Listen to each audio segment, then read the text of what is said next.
Hey everybody, welcome back. So let's see what I have going on for this week.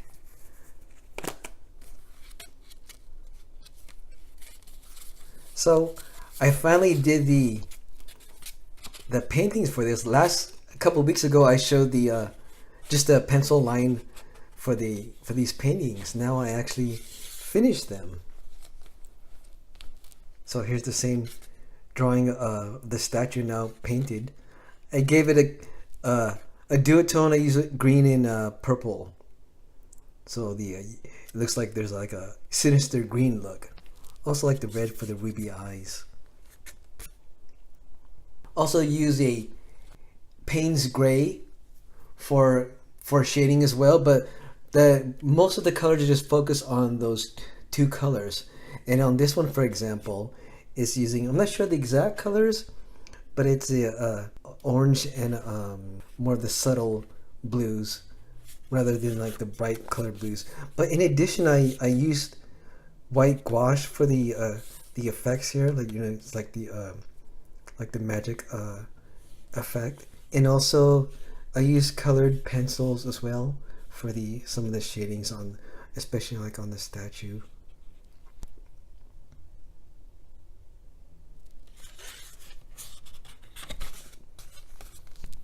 And I really like this how this one came out. This is the flame tongue, the dragon. Inside, he's supposed to be swirling inside the gem, so you don't really see his entire image.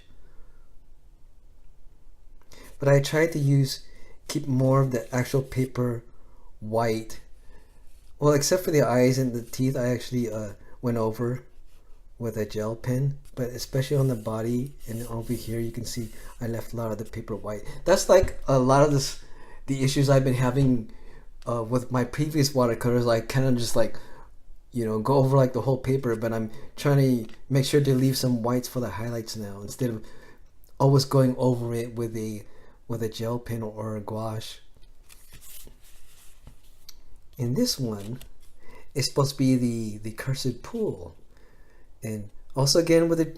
This is here is also with two colors as well, and also here with the two-tone colors.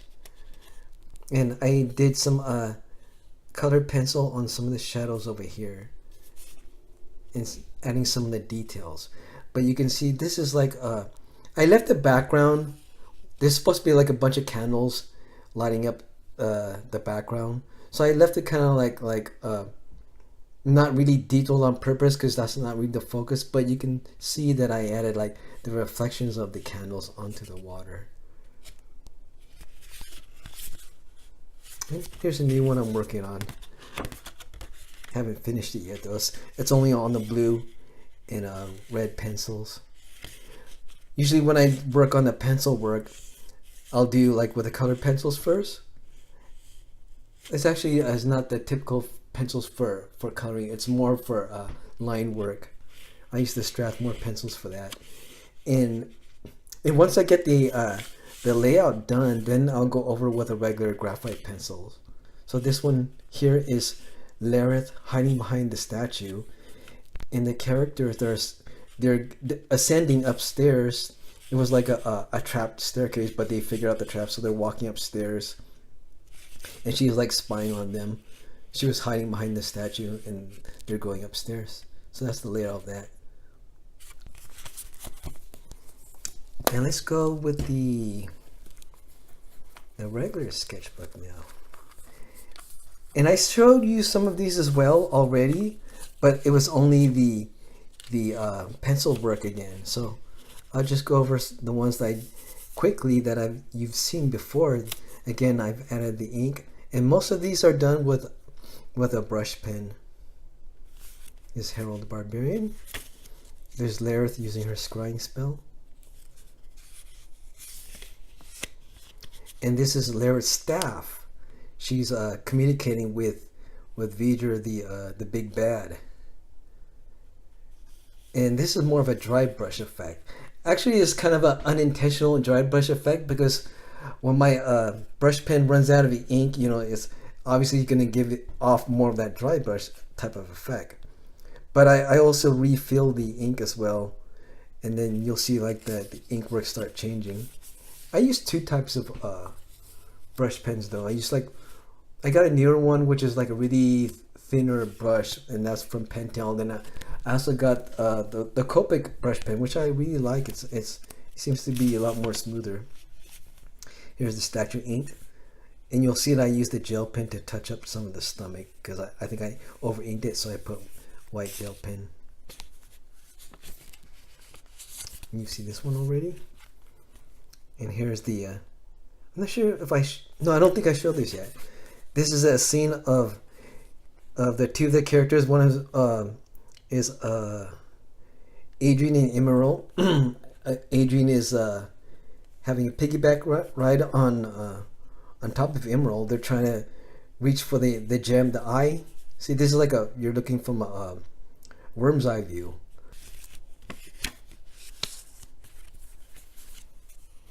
And this one is this is of Adrian, Emerald, and Yusuf, and it's the classic see no evil, hear no evil, and speak no evil. This is Adrian, this is Emerald, and this is Yusuf. And I don't want to give away what's happening in the scene, but you also see that I retouched the eyes and the nose on Adrian as well. I used the white, not gouache, I actually used the liter white ink on that. Similar with here, this is the gem of Flame Tongue's gem. You'll see his reflection inside the gem.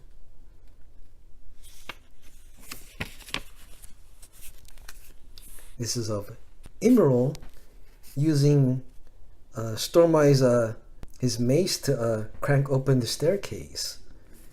Originally I had this as Aegean, the scout character, which is he's a half elf, and also he has like stubbly, like, you know, facial hair, and he wears like a kind of like a hooded ninja cowl over his head. But then I went back over the story because remember I actually played this about 6 months ago. Most of it's from memory. Then I looked back and said, wait a second, the other character was the one that actually did this, not Aegean. So I had to actually like modify it to turn it into the character of Emerald, which it came out pretty well. So, yeah, it came out pretty well. Notice like his pants, I did it most like in black shadow because Aegean had like a bunch of different details on here, so I decided to just ink that whole area. See, this is actually the Aegean character over here. See, he has like a hood, and here he's trying to open a door with this like a little light source at the bottom.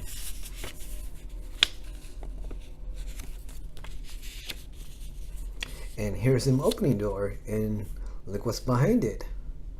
A bunch of goblins. And that's it for all the sketches. As far as the story's coming along, I'm working on the maybe about halfway of actually writing the of session 6's script. I haven't done it the poetry yet, just writing the script to make sure that I have a drawing to match each stanza. So I'm not going to show you the writings on that yet, since it's just mostly just coming out with the ideas. Next time when I do have the poetry ready, I'll make sure to put a spoiler ahead of that, because a couple people mentioned, goes, wait a second, you're showing the story already before the actual video. So when I do post the poetry, I'll just make sure to tag that as spoilers. And also I'll try to avoid spoilers when I'm describing the pictures as well. All right, that's it. Until next time, bye.